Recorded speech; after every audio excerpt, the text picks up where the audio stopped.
Bismillahirrahmanirrahim. Alhamdulillahirabbil alamin. Wa bihi nasta'inu ala umurid dunya waddin. Wassalatu wassalamu ala asyrafil mursalin Sayyidina Muhammadin wa ala alihi wa sahbihi ajma'in, amma ba'du. Fa inna asdaqal hadits kitabullahi ta'ala wa khairal hadyi hadyu Muhammadin sallallahu alaihi wasallam wa syarral umuri muhdatsatuha wa kulla muhdatsatin bid'ah wa kulla bid'atin dhalalah wa kulla dhalalatin finnar. Wa bisanadil muttasili ilal imamil muallif rahimahullahu ta'ala wa adaman naf'a bihi wa bi barakati ulumihi wa bikum fid daraini amin. Radhiyallahu ankum qala radhiyallahu an. Bismillahirrahmanirrahim. Wa kullu syakhsaini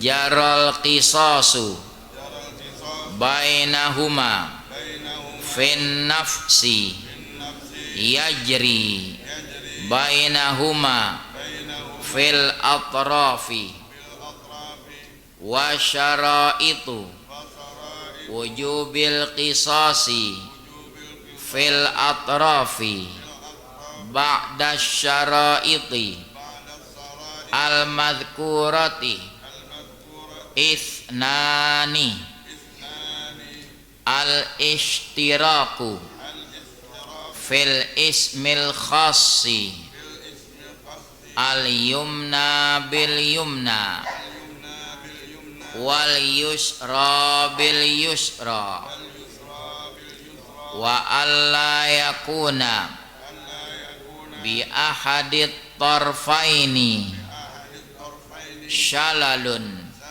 wa kullu udwin ukhidha min mifsalin fa fihil qisasu wala qisasa fil juruhi illa fil muwaddihati wallahu a'lam. Wa kullu syakhsaini, dan setiap dua orang, jaral qisasu bainahuma fin nafsi, yang berlaku qisas antara keduanya dalam jiwa, yajri bainahuma fil atraf, berlaku pula di antara dua orang itu perkara anggota badan. Wa syaraitu wujubil qisasi fil atrafi ba'da syaraitil madhkurati ithnani, dan syarat-syarat wajib qisas pada anggota-anggota badan sesudah syarat-syarat 4 yang tersebut itu ada lagi 2 syarat. Pertama, al-ishtiraku fil ismil khas, bersekutu pada nama yang khusus. Al-yumna bil yumna, kanan qisasnya dengan kanan. Wal yusra bil yusra, kiri qisasnya dengan kiri. Syarat kedua, wa alla yakuna bi ahadit tarafaini syalal, tidak ada pada salah satu dari 2 anggota itu lumpuh.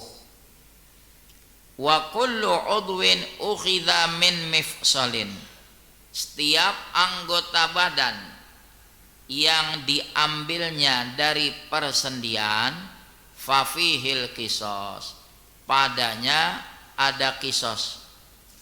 Wala qisasa fil juruhi, tidak ada qisas pada perkara luka, illa fil mudihati, kecuali luka yang menembus daging, menampakkan tulang. Wallahu a'lam. Melanjutkan pembahasan kisos. Wa katabna fiha annan nafsa bin nafsi. Kami sudah tentukan fiha di dalam Taurat. Itu tertera dalam Al-Qur'an, ya berlaku juga dalam Qur'an. Annan nafsa bin nafsi. Nyawa dibayar nyawa. Kita udah bahas kalau pembunuhannya terjadi dengan sengaja, ya, namanya qatlul amdi, nyawa bayarnya nyawa. Kecuali kalau keluarga korban ahlud damnya ini memaafkan, maka pelaku bergeser, yang semestinya dieksekusi bergeser menjadi membayar diat, bayar denda.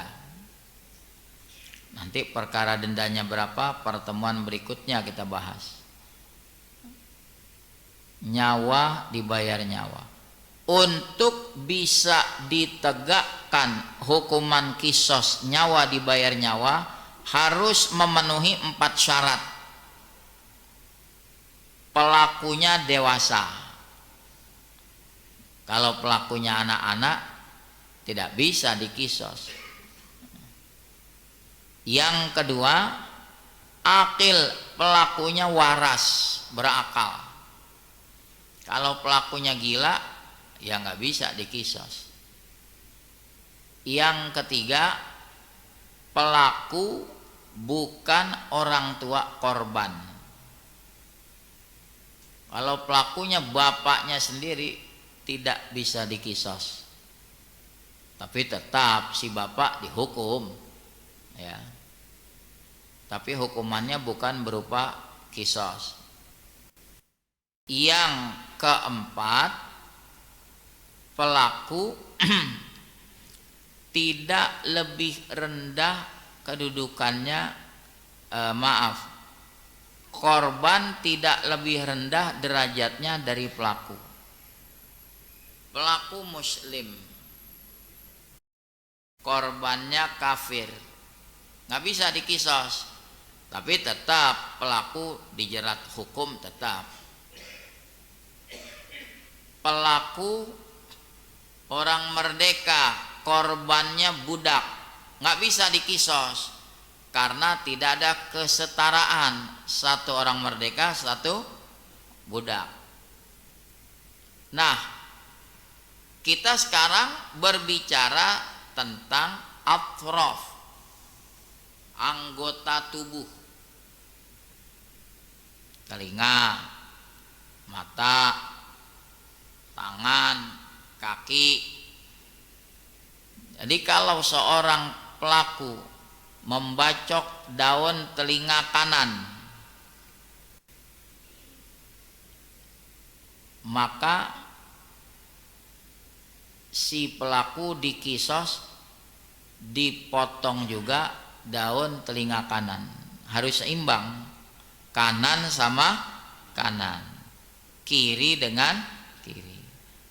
Kalau pelaku memutuskan lengan kiri dari si korban, maka pelaku pun kisosnya diputuskan lengan kirinya. Jadi ada seimbang. Itu syarat tambahan pada atrof. Kemudian apalagi? Yaitu salah satu dari anggota tubuhnya tidak lumpuh. Pelaku tangan kanannya normal, si korban tangan kanannya stroke, lumpuh, dibacok, buntung. Pelaku nggak bisa diterapkan hukum kisos dibacok tangan kanannya. Kenapa? Tidak ada kesetaraan. Si korban tangannya lumpuh, si pelaku tangannya normal. Kalau dibalik bisa, pelaku tangannya stroke, dia ngebacok, si korban tangannya normal, maka dipotong tuh tangan pelaku. Dengan catatan kalau tangannya yang stroke ketika dibuntungin tidak mengucur darah terus menerus. Jadi nanti kembali kepada dokter yang berpengalaman. Kalau dia dikisos darahnya mengucur terus menerus tidak berhenti, tidak bisa diterapkan hukum kisos. Tapi kalau dibacok ya, lalu darahnya tidak terus menerus mengucur, dia keluar muncrat darah tapi beberapa saat berhenti, maka si pelaku yang stroke tadi bisa dibuntungin tangannya. Ya, itulah yang dimaksud wa kullu syakhsaini jaral qisasu bainahuma fin nafsi.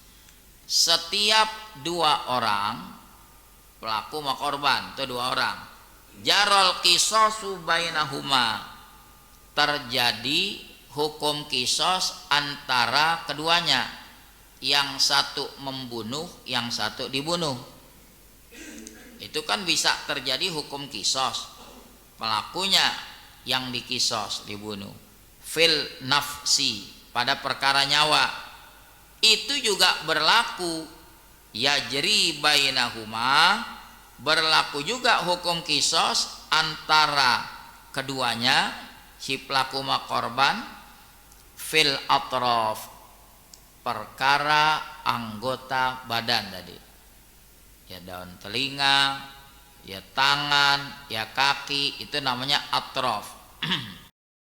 Wa syaraitu wujubil qisasi fil atrof, syarat-syarat wajib kisos pada anggota-anggota badan, ba'da syaraitil madhkurah, sesudah syarat-syarat yang tersebut 4 tadi, isnani, ada 2, berarti jadi 6. Yang 4 sama pada syarat menegakkan hukum kisos di perkara nyawa, akil, baligh.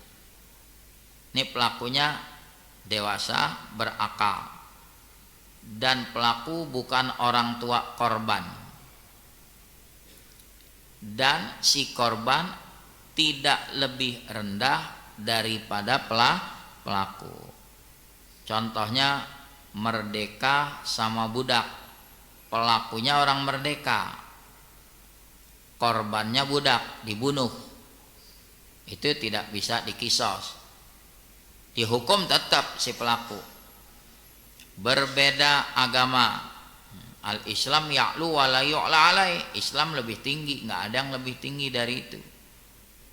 Pelaku muslim, korban non muslim, nggak bisa dikisos, kena jeratan hukum tetap si pelaku, tapi tidak bisa dikisos.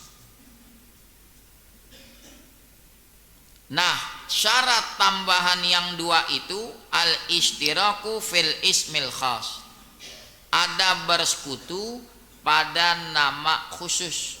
Contohnya al-yumna bil yumna, tangan kanan dibuntungin, ya pelakunya dibuntungin tangan kanan juga.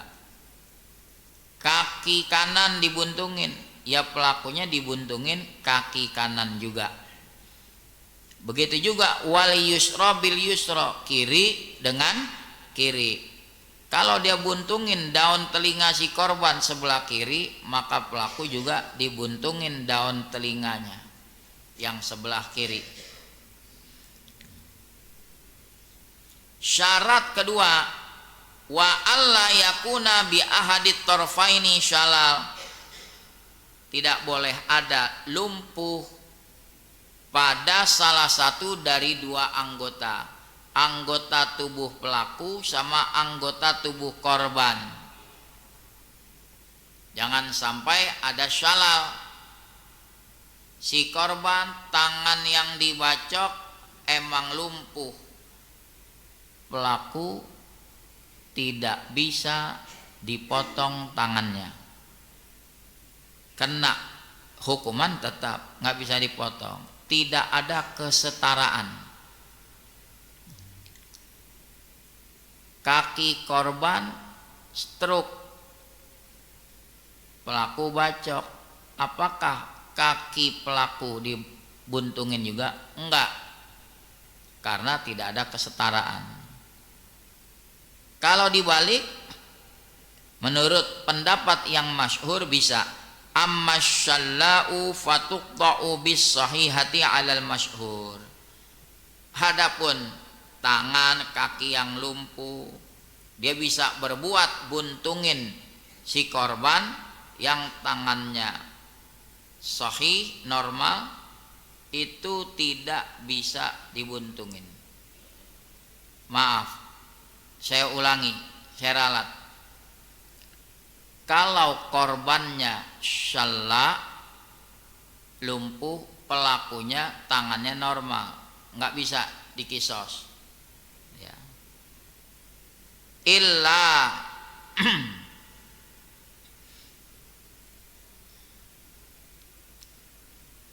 si A tangan kanannya normal, si B korban tangan kanannya lumpuh, dibacok, nggak bisa dikisos.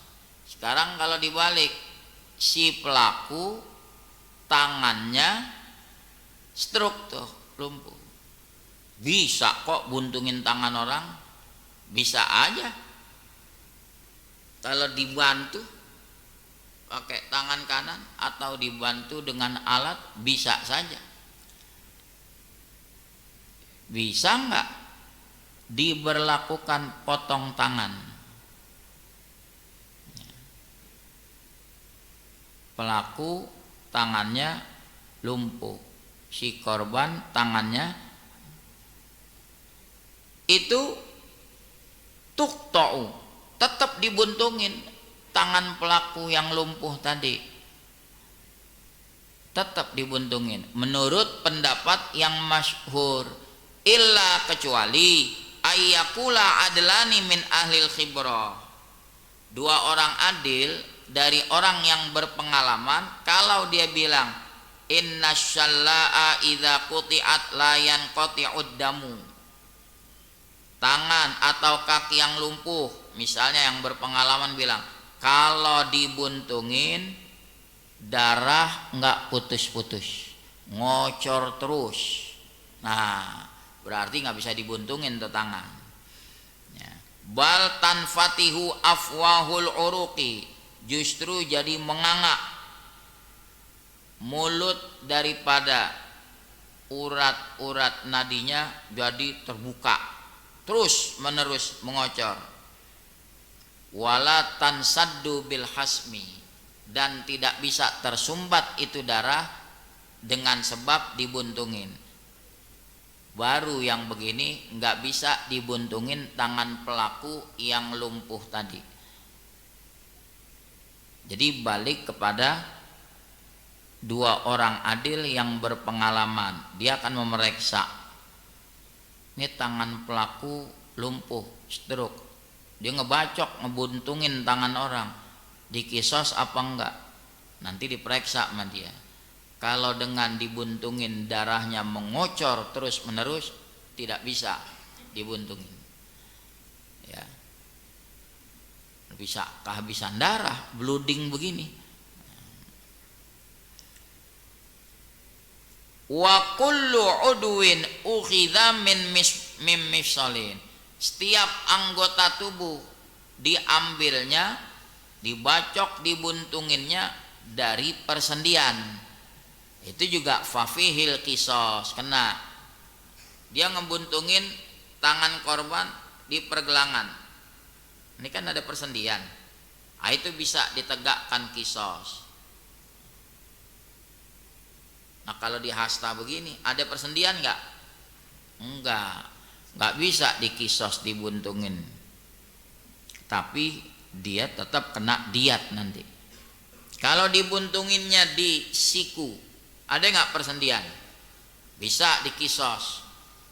Atau dibuntunginnya sampai lengan, pangkal lengan, bisa dikisos. Begitu juga kaki, di lutut, di mata kaki ada persendian, di pangkal paha ada persendian, itu kena kisos di situ. Wala qisosa fil juruhi. Bagaimana kalau perkara melukai? Itu ada 10 macam jenis melukainya. Dari 10 macam tidak perlu dikisos, nggak ada kisos pada perkara luka. Dia nusuk tangan, nusuk kaki, pelaku dikisos nggak? Ditusuk lagi, nggak ada kisos, illa kecuali jenis luka fil mudihah. Ini dia punya pisau, nancep ke dalamannya sampai kelihatan tulang, bukan nembus tulang, kelihatan tulang, nancep daging sampai kelihatan tulang, itu namanya mudihah. Cuma itu aja. Nanti pelaku diperlakukan begitu juga, ditusuk ya sampai kelihatan tuh tulang. Kalau nembus di tulang nggak bisa. Ngukurnya gimana? Dari 10 macam cuma satu itu. Faslun, ini sebuah fasal, wadiyatu ala darbaini. Masuk perkara diat. Diat terbagi 2. Ada diat mughalladhah, ada diat mukhaffafah. Ada diat yang berat, ada diat yang ringan. Jadi kita ingat istilah najis, ada mughalladhah, ada mukhaffafah, tapi dia ada tambahan mutawassithah. Jadi jangan keliru nih, kita bicara diat. Nah, jadi diat itu harta yang wajib dengan sebab tindakan kriminal tadi,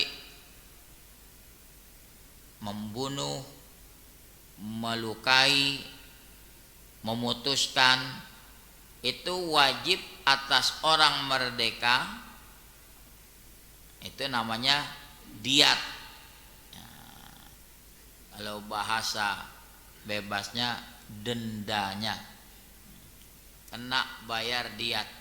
Di haji juga 10 larangan ihram kalau dilanggar kena membayar diat.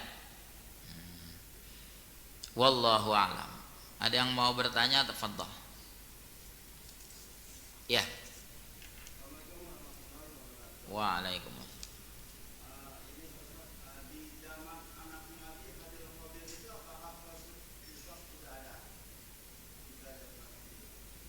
Iya. Masing-masing nabi punya syariat. Masing-masing nabi punya syariat. Boleh jadi di zaman Nabi Adam syariat kisos belum ada.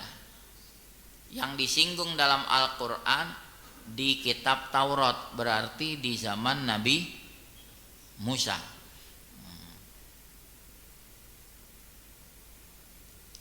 Qabil membunuh Habil,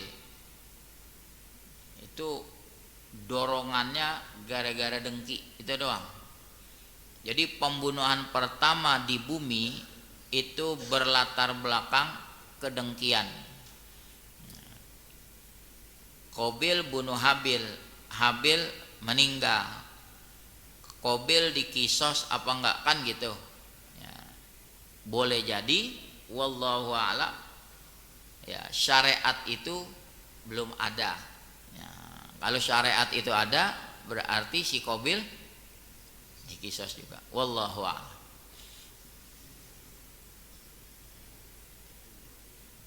Ya. Waalaikumsalam.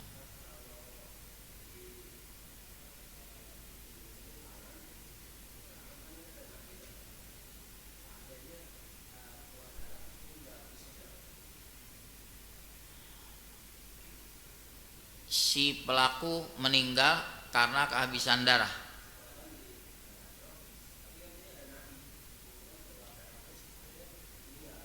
Oh, si korban. Oh,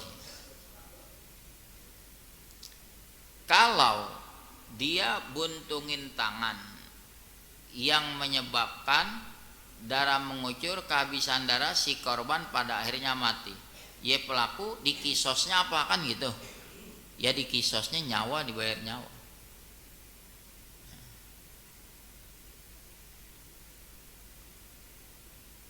Kelihatannya dia buntungin, ternyata tadi berefek kematian.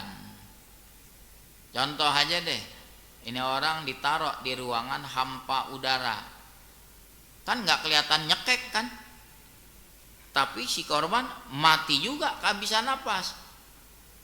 Si pelaku bilang, orang saya kagak cekek kok ya. Lah penyebabnya apa? Anda masukin dia ke ruang hampa udara, nggak ada oksigen, ya dia tercekik lah, mati. Berarti nyawa dibayar nyawa. Wallahu a'lam. Ada lagi. Jadi kita belajar fikih tentang masalah kisos ini, Islam punya perhatian sendiri. Jangan gegabah dengan nyawa orang hanya gara-gara persoalan sepele melenyapkan nyawa orang. Apalagi yang model main kroyok begitu kan, main hakim sendiri, kroyok matiin urusan belakangan. Kita udah bahas kemarin, watuk talu al jama'atu bil wahid, sekelompok orang dikisos juga, pelakunya 5 orang, korbannya 1, 5-5-nya dikisos. Jangan pakai ngomong, aneh cuma getok doang palanya, kata yang satu, aneh cuma hajar doang pakai balok kakinya.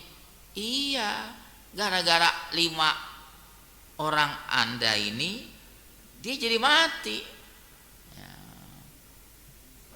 Ya.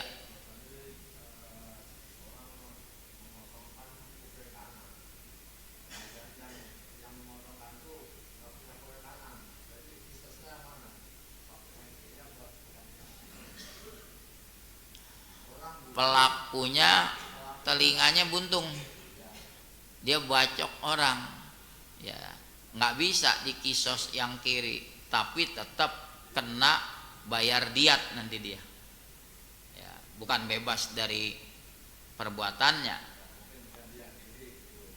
enggak ya, kanan dengan kanan, kiri dengan kiri.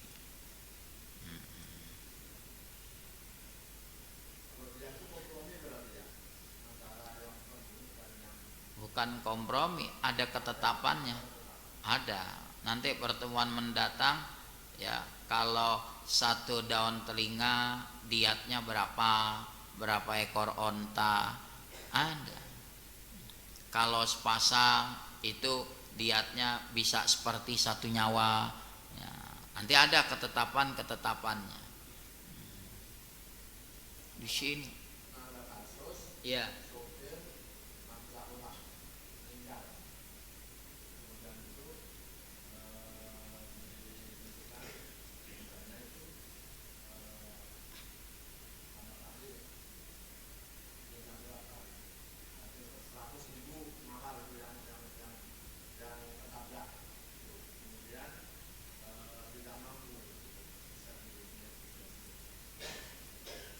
Kita di mukaddimah pertemuan lalu udah membagi pembunuhan terbagi 3. Yang wajib kisos kalau pembunuhan sengaja, kecuali kalau keluarga korban memaafkan, maka wajib bayar diat.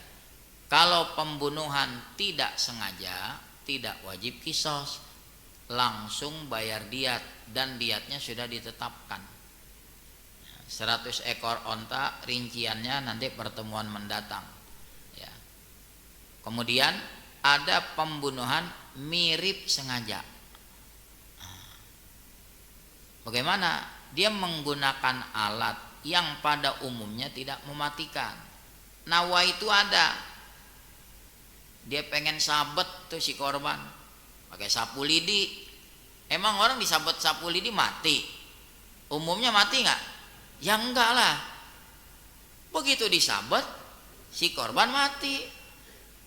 Ikan faktor banyak. Boleh jadi disabet kaget, dia punya jantung lagi, anfal, habis sudah. Orang melihatnya apa? Wah, dia pembunuhnya. Dia nggak berpikir sejauh itu, cuma pengen ngasih pelajaran, saya pengen sabet. Itu namanya mirip sengaja, tidak dikisos, tapi kena diatnya mughalladhah, diat yang berat. Kalau pembunuhan tidak sengaja, diatnya mukhaffafah, diatnya ringan. Sama-sama 100 ekor onta, cuma usia ontanya ada berbeda. Tentu harganya beda nggak? Beda. Ya.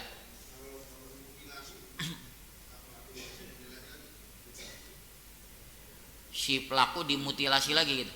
Ya enggak. Langsung dikisos, dilenyapkan nyawa. Ya. Sadis banget, udah ngebunuh diapain? Dimutilasi. Wah, pelakunya kisos lagi, bunuh mutilasi lagi. Ya kagak. Cukup dengan kematian dia udah selesai udah. Ya. Bukan kisos yang mutilasi lagi, bukan. Nah, oke, eksekutornya siapa? Ngulitin orang, nggak pernah kedengeran begitu. Ya.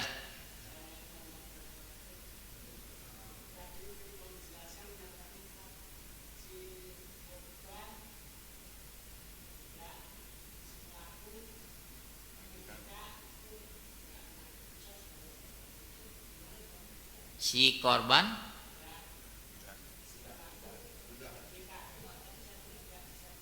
nggak bisa dikisos, bukan dipahami lepas dari perbuatannya. Jeratan hukum ada, kena diat dia. Si pelakunya orang merdeka, si korban budak, dikisos nggak bisa. Tapi bukan berarti pelaku bebas begitu, kena bayar diat. Nah, itu pertemuan mendatang. Diat budak itu berapa?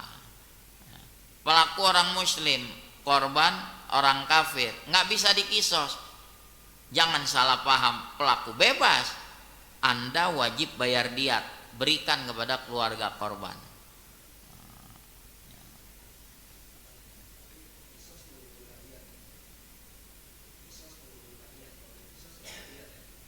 Kalau dikisos sudah selesai. Keluarga pelaku nggak dibebankan bayar diat. Nah, ini kalau pembunuhan sengaja, keluarga korban memaafkan pelaku, artinya tidak dikisos, pelaku bayar diat. Ada lagi keluarga korban lebih tinggi lagi pemaafnya, memaafkan pelaku dan tidak meminta pelaku bayar diat. Oh, itu bebas dia tuh. Dikisos kagak, bayar diat kagak. Oh, jarang tuh keluarga korban begitu, hatinya tulus banget, sudahlah. Itu pernah terjadi, diwawancarain sama wartawan barat. Jadi ada seorang bapak orang Pakistan tinggal di luar negeri, anaknya dibunuh, pelakunya ditangkap. Kata si bapak, saya sudah ikhlas. Sampai yang mewawancarai, kok bisa bapak seperti itu? Tidak ada dendam, tidak ada apa. Sudahlah. Itu cuma orang-orang pilihan aja yang begitu. Ya. Itu orang-orang dendam 7 turunan yang kagak salah, diembat juga. Ya nggak fair namanya. Hukum sesuai kesalahan. Ya pelakunya sudah dihukum, ya udah. Kita juga nggak boleh ngungkit lagi, jelek-jelekin keluarga pelaku, nggak bisa. Namanya sudah tidak fair itu. Ya itulah faedahnya kita ngaji. Ya.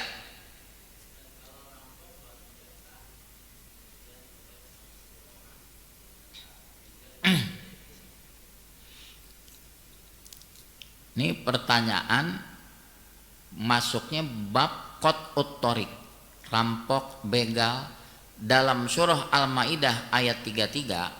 Sebab turunnya begini, orang uroniyin, 8 orang uroniyin sakit belum sembuh-sembuh, datang kepada Nabi pura-pura masuk Islam. Ya Nabi melihat zahirnya ya muslim.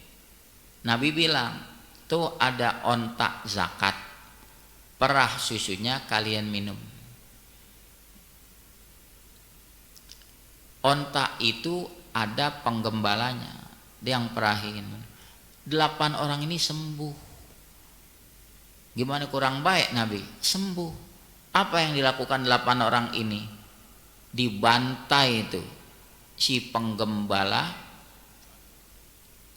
matanya dicolok pakai paku, dibunuh, ontaknya dirampas. Nyampe tuh berita kepada Nabi.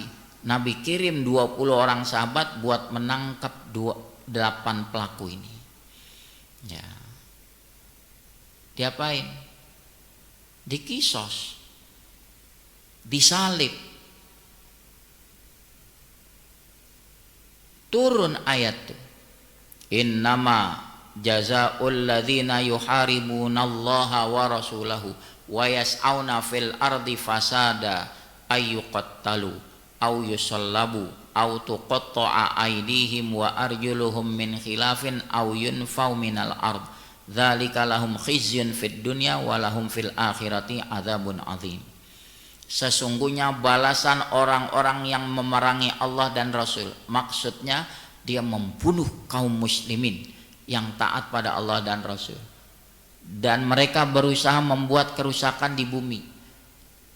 Ontak dirampas, nah, ayyuqattalu dibunuh, au yusallabu disalib, au tuqatta'a aydihim wa arjuluhum min khilaf dibuntungin ya, tangan dan kakinya secara silang, tangan kanan kaki kiri, tangan kiri kaki kanan silang, atau diasingkan di bumi.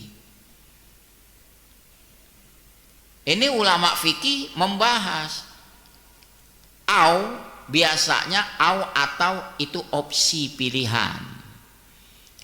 Kecuali di sini di mazhab Syafi'i bilang au lit taksim, buat membagi. Yang dibunuh yang mana? Kalau begal, perampok melenyapkan nyawa saja, dia tidak mengambil harta, ngebunuh doang, maka dikisos, dibunuh. Kalau melenyapkan nyawa korban, merampas harta korban, dua kan tuh. Yang begini dikisos, lalu mayatnya disalib 3 hari, taruh di perapatan buat efek jerak. Kalau hanya merampas hartanya saja, tidak membunuh korban, tadi dipotong tangan kanannya, kaki kirinya silang, dipotong tangan kirinya, kaki kanannya. Bunuh tidak, ngerampas tidak, kerjaannya menteror kaum muslimin, bikin resah, itu diasingkan. Tinggal di Rawasari, bawa sono ke Bandung, jarak yang diperbolehkan kosong, diasingkan, jangan sampai meresahkan. Jadi kalau rampok, lihat dia melenyapkan nyawa, berikut merampas. Nah, dia dikisos, setelah dibunuh mayatnya diapain? Disalib 3 hari, nanti diturunin udah 3 hari. Itu dalam hukum Islam. Ini baru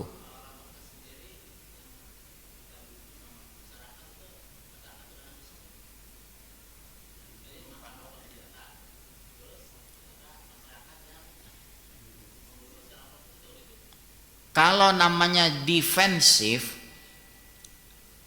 Rumah seseorang dirampok, lalu tuan rumah mempertahankan diri, kan melindungi harta, melindungi anak istri, wajib nggak? Ya tempur, rampoknya mati, nggak dikisos. Dia bukan pembunuh, ya, bukan pembunuh. Itu sempat terjadi kan, santri Madura lagi ada di Bekasi, yang flyover apa namanya, Sumarekon, dibegal, begalnya 2, dibegal, ngelawan dia. Orang di pondoknya ada ilmu bela diri, dia ngelawan, mati si rampok. Yang satu lari lapor ke polisi, teman saya dibunuh, kan laporannya dari dia. Ini si santri tangkap. Belakangan ya tokoh-tokoh dari sana menerangkan, loh kenapa korban ditangkap? Ini defensif, mempertahankan diri. Setelah ada keterangan-keterangan gitu, akhirnya dilepas. Dia bukan pembunuh.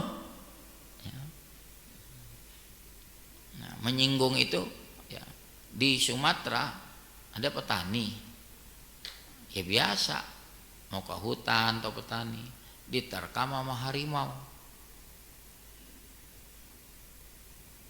Dia bertarung sama harimau, harimaunya mati, disalahin petaninya. Nah petani bingung, punggungnya habis, dicakar begitu, untung dia kagak mati. Kira-kira kalau dibalik, harimaunya yang menerkam, harimaunya dikisos nggak? Nah, petani membela diri, disalahin katanya, itu hewan langka kenapa dibunuh? Dia bukan pemburu.